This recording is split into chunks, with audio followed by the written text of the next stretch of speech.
నిపుణులు చెప్తూ ఉంటే వీళ్ళు 2021 2022 సాక్షాత్ అసెంబ్లీలో కూడా మేము పనులు జరుగుతున్నాయి పూర్తి చేస్తామని చెప్తున్నారంటే అంటే కనీసం డయాఫ్రమ్ వాళ్ళు ఫ్లడ్లో దెబ్బతింది అన్నట్టు విషయం వీళ్ళకి తెలియకపోవడం అంటే ఎంత లేదా తెలిసి ఎందుకు చెప్పకుండా ఇంకా ఎందుకు చేస్తా ఉన్నారంటే ఈ రకంగా వీళ్ళు 5 ఇంకొక అంశం సార్ అంటే మనం చూసాం గతంలో కూడా చంద్రబాబు నాయుడు గారు సోమవారం పోలవరం అని మార్చి కార్యక్రమాలు నిర్వహించినటువంటి పరిస్థితి కావచ్చు, సమీక్షలు చేయడం కావచ్చు, పనిని ఎప్పటికప్పుడు కూడా ఎలాంటి పరిస్థితులు ఉన్నాయి అనేది దానిపైన రివ్యూ చేస్తూ ముందుకెళ్ళినటువంటి పరిస్థితి తిరిగి మళ్ళీ సోమవారం పోలవరంగా ఎప్పటి నుంచి మొదలు కాబోతుంది?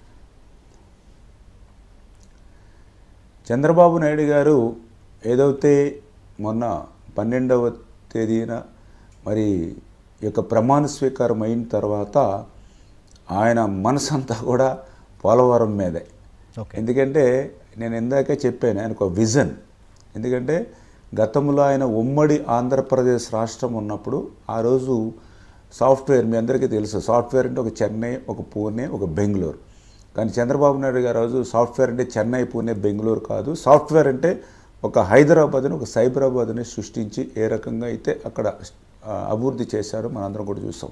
కానీ రాష్ట్ర విభజన జరిగిన పరిస్థితుల్లో ఈ యొక్క ఆ రోజు ఉన్నటువంటి 13 జిల్లాల చిన్న ఆంధ్రప్రదేశ్ రాష్ట్రం మళ్ళీ అభివృద్ధి పరంగా ముందుకు వెళ్ళాలంటే అది వ్యవసాయం ద్వారా ఏదైతే ఇరిగేషన్ డెవలప్ చేయడం ద్వారా రావాలనే ఆలోచనతో దురదృష్టం ఈరోజు ఈ ప్రభుత్వం వచ్చిన తర్వాత దాన్ని మొత్తం నిర్వీర్యమైనటువంటి పరిస్థితుల్లో ఆయన మళ్ళీ ప్రజల ఆశీర్వాదంతో మొన్న ముఖ్యమంత్రిగా ప్రమాణ స్వీకారం చేసిన తర్వాత ఆయన ఒకటే చెప్పారు, ఖచ్చితంగా నా ఫస్ట్ ప్రయారిటీ ఇరిగేషన్, ఆ ఇరిగేషన్లో ద ఫస్ట్ ప్రయారిటీ పోలవరం. ఎందుకంటే ఈ ఆంధ్రప్రదేశ్ రాష్ట్రానికి ఒక వరం, ఈ ఆంధ్రప్రదేశ్ రాష్ట్రానికి ఒక జీవనాడి. అందుచేతే నేను ఫస్ట్ విజిట్ అంటే ఫీల్డ్లోకి వెళ్తే అది పోలవరంనే విజిట్ చేద్దాం. ఈ 5 సంవత్సరాల్లో జగన్మోహన్ రెడ్డి ఏ రకమైన విధ్వంసం చేశాడో ఒక్కసారి మనం ఫిజికల్గా కూడా చూసి లోతుగా మనం చూడవలసిన అవసరం ఉంది. మళ్ళీ దీన్ని ఏ రకంగా మనం మళ్ళీ పునర్నిర్మాణం చేయాలి, ఏ రకంగా పోలవరాన్ని మనం పూర్తి చేసి తెలుగు జాతికి అంకితం ఇవ్వాలి. సార్ నెక్స్ట్ మండే నుంచే మొదలు కాబోతుందా విజిట్? నెక్స్ట్ మండే ఉంటుందా? నెక్స్ట్ సోమవారం వచ్చే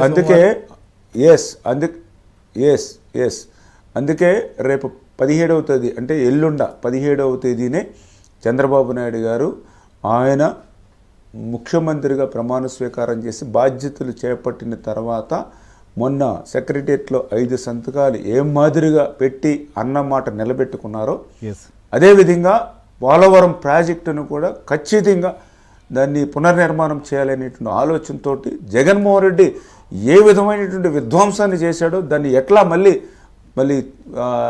ఎట్లా పునర్నిర్మాణం చేయాలో ఆలోచన కోసమే ఖచ్చితంగా రేపు సోమవారం ఎల్లుండ 17వ తేదీన సోమవారం ఆయన పోలవరం వెళ్తున్నటువంటి పరిస్థితి. ఖచ్చితంగా ఆ పోలవరంలో ఏదైతే ఆ రోజు ఉన్నటువంటి ఎగువ కాపర్ డ్యామ్ కానీ దిగువ కాపర్ డ్యామ్ కానీ డయాఫ్రమ్ కానీ అదేవిధంగా ఎర్త్ కమ్ రాక్ఫీల్డ్ డ్యామ్ కానీ స్పిల్వే కానీ అదేవిధంగా ఇంకా